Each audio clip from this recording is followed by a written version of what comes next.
नमस्कार दोस्तों, भारत एक सोच देख रहे हैं आप। दोस्तों, उपचुनाव चरम पर है और सभी पार्टियां अपने अपने तरीके से चुनाव प्रचार कर रही हैं और उपचुनाव में अपनी पूरी ताकत झोंक दी है।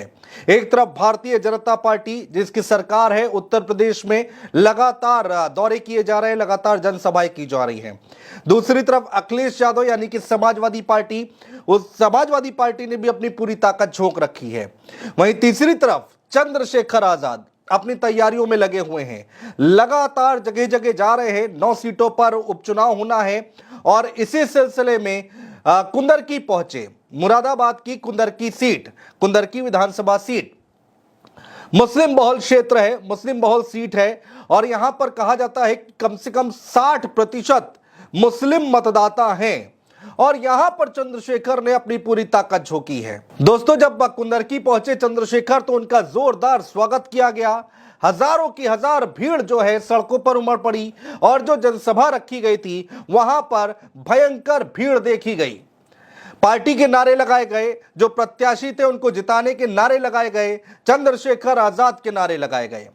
क्या कुछ हुआ दोस्तों, वो सब हम आपको दिखाने जा रहे हैं। क्या कुछ तस्वीरें निकल कर आई हैं, वो सब हम आपको दिखाने जा रहे हैं। और सबसे खास बात ये कि चंद्रशेखर की तरफ से क्या कुछ बयान दिया गया है, क्या भाषण दिया गया है, वो हम आपको दिखाने जा रहे हैं दोस्तों।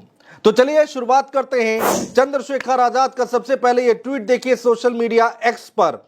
उन्होंने ट्वीट किया, 4 फोटो ट्वीट की हैं, उस जनसभा की 4 फोटो ट्वीट की हैं और उस पे लिखते हैं कि आज मुरादाबाद जिले की कुंदरकी विधानसभा में संकल्प सभा में सम्मानित जनता से हमारे प्रत्याशी भाई हाजी चांद बाबू जी को भारी मतों से विजयी बनाने की अपील की। देखिए पहली फोटो क्या है, ये ट्वीट किया गया कि जो यहाँ के प्रत्याशी हैं आजाद समाज पार्टी के चांद बाबू, हाजी चांद बाबू, उनके समर्थन पर वोट मांगने के लिए गए हुए थे चंद्रशेखर। पहली फोटो देखिए, ये देखिए मंच से पीछे की तरफ से फोटो ली गई है और चंद्रशेखर आगे उंगली उठाकर भाषण दे रहे हैं और आगे मीडिया के लोग खड़े हुए हैं, कैमरे लगे हुए हैं, कुछ पार्टी के लोग खड़े हुए हैं और पीछे बड़ा सा तंबू लगा हुआ है, वहां तक लोग खड़े हुए दिखाई दे रहे हैं। दूसरी फोटो देखिए, भीड़ देखिए किस तरह से यहां पर उमड़ी हुई है। चारों तरफ नीले गमछे दिखाई दे रहे हैं, सफेद कलर का तंबू लगा हुआ है, टेंट लगा हुआ है और उसके नीचे लोग खड़े हुए हैं, चंद्रशेखर आजाद को सुनने के लिए आए हैं। हाथ उठाकर यहां पर देखिए मुस्कुराते हुए चंद्रशेखर दिखाई दे रहे हैं और भारी संख्या में एक जनसैलाब उमड़ा हुआ है। आखिरी तस्वीर देखिए किस तरह से लोगों ने हाथ उठाया हुआ है, नारे लगाए जा रहे थे चंद्रशेखर की तरफ से। ये उस वक्त की तस्वीर है, तो ये तस्वीर हमने आपको दिखाने की कोशिश की है दोस्तों। इसके साथ ही साथ एक और तस्वीर देखिए, यहां पर देखिए चंद्रशेखर आजाद जब एंट्री होती है, रोड पर किस तरह से लोग इकट्ठा हो जाते हैं, महिलाओं से किस तरह से आशीर्वाद ले रहे हैं चंद्रशेखर, और भीड़ देखिए किस तरह से, पुलिस व्यवस्था चाक चौबंद है। चंद्रशेखर उतरकर मंच की तरफ जाते हुए दिखाई दे रहे हैं, नीला झंडा दिखाई दे रहा है, प्रणाम करते हुए दिखाई दे रहे हैं चंद्रशेखर। पीछे हाजी चांद बाबू खड़े हुए हैं जो कि प्रत्याशी हैं और यहां पर भाषण की तस्वीरें सामने आ रही हैं। तो ये तमाम तस्वीरें देखिए निकलकर सामने आई है। चंद्रशेखर जब वहां पर पहुंचे और किस तरह से यहां पर उनका स्वागत किया गया, भीड़ इकट्ठा हुई, वो हम आपको दिखाने की कोशिश कर रहे हैं। चलिए दोस्तों एक और तस्वीर दिखाते हैं। ये मंच से जब चंद्रशेखर आजाद नारे लगवा रहे थे, ये उस वक्त की तस्वीर हम आपको दिखा रहे हैं। हाथ उठाकर लोग खड़े हुए हैं, चंद्रशेखर आजाद जो कि मंच पर मौजूद है, जरा सुनिए।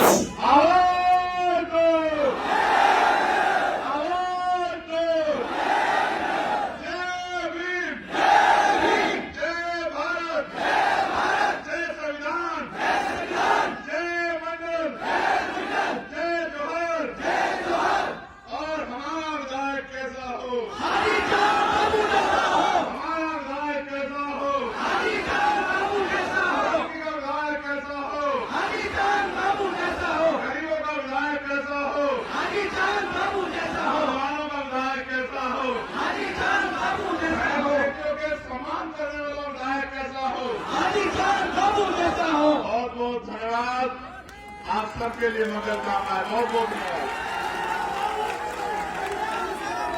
तो सुना दोस्तों आपने किस तरह से समर्थन मिला है। यहां पर चंद्रशेखर आजाद को नारे लगाए जा रहे थे अपने प्रत्याशी के पक्ष में, पार्टी के पक्ष में, और वहां पर किस तरह से रिस्पांस मिल रहा था लोगों का, वो हमने आपको दिखाने की कोशिश की है।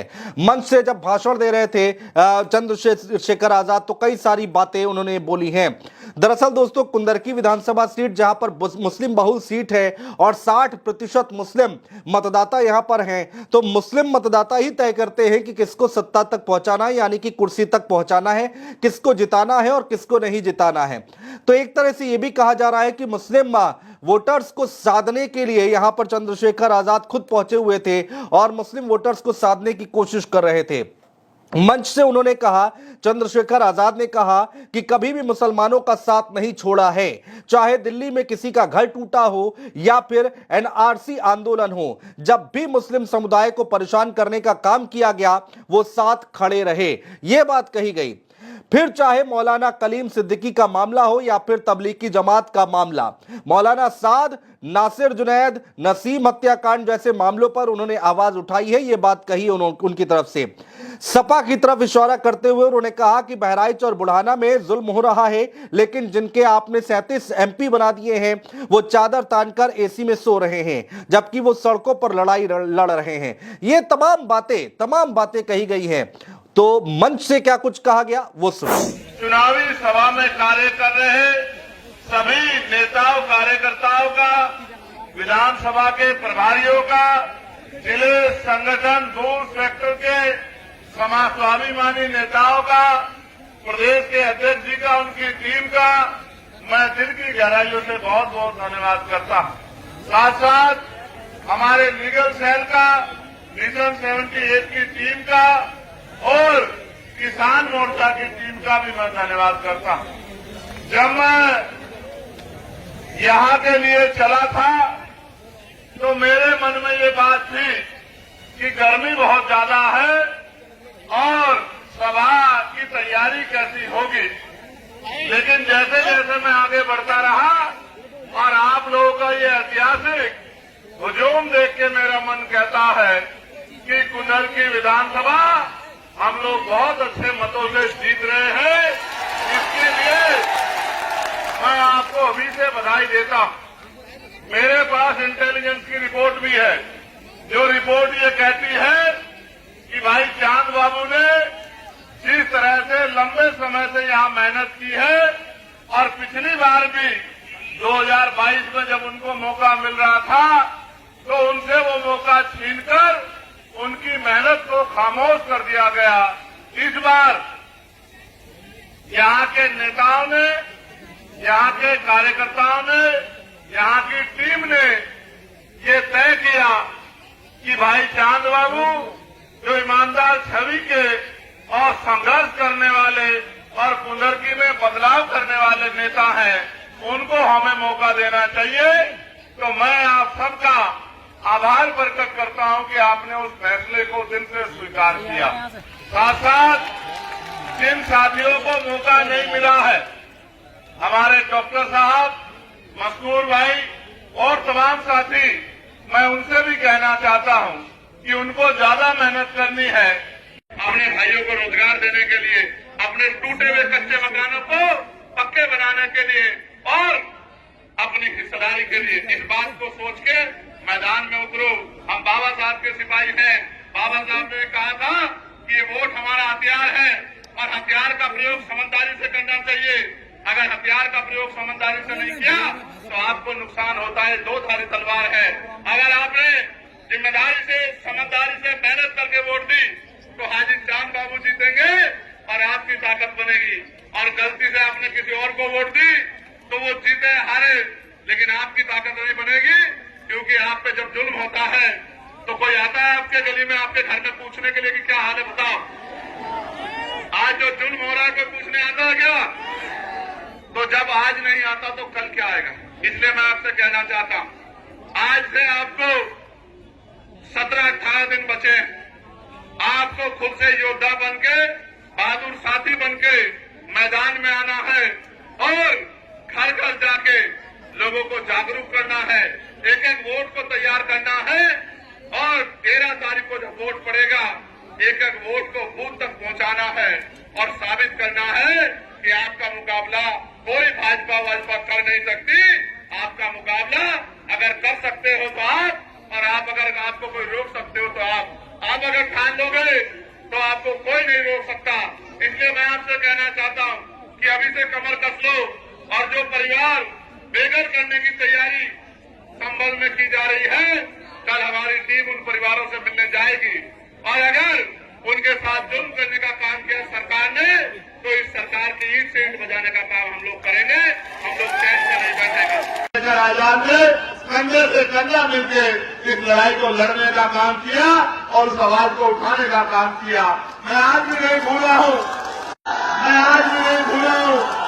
यही मुरादाबाद के पास में एक पार्क में भाई चंद्रशेखर आजाद का संदेश पहुंचा दो कि मेरे बेटे को न्याय दिला दे।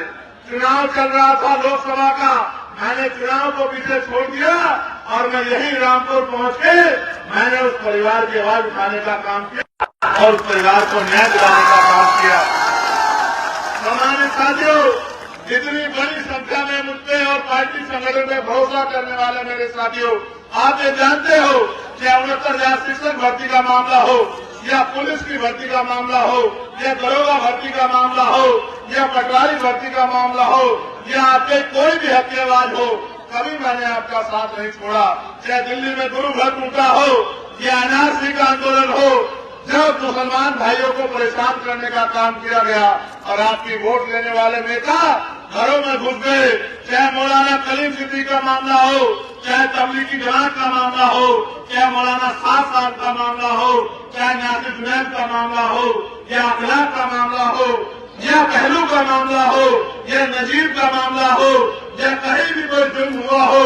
और अभी कुछ दिन पहले उत्तराखंड में चाहे वसीम की हत्या हो, जिस तरह का जुर्म बहराइच में हो रहा है, जिस तरह का जुर्म बुढ़ाना में हो रहा है, ये नेता जिनको आपने 37 एमपी जिनके बना दिए, वो चद्दर तान के एसी में पड़ के सो रहे हैं और चंद्रशेखर आजाद सड़कों में आपकी लड़ाई लड़ रहा है। और कभी कोई शिकायत नहीं, कभी कोई शिकायत आपसे नहीं की है। और इच्छा ये है, सिर्फ इच्छा ये है कि जिस तरह देश के वीरों को सुख सुविधा का जीवन मिल रहा है, इस प्रदेश के और देश के हर गरीब को सुख सुविधा का जीवन मिलना चाहिए।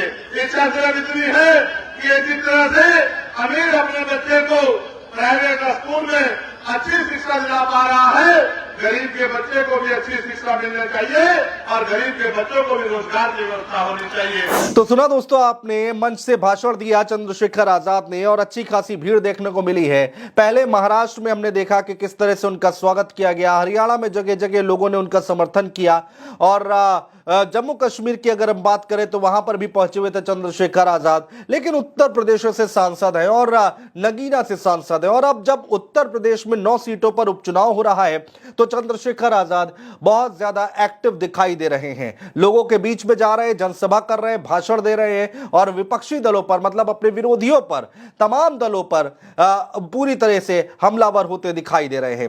कितना असर होगा चंद्रशेखर के इस कवायद का, चंद्रशेखर जो जा रहे हैं लोगों के बीच में, जो भाषण दे रहे हैं, मेहनत कर रहे हैं, उसका जमीन पर कितना असर होगा, किसका खेल बिगाड़ेंगे, किसका बनाएंगे, ये आने वाला वक्त बताएगा। दोस्तों बहुत शुक्रिया।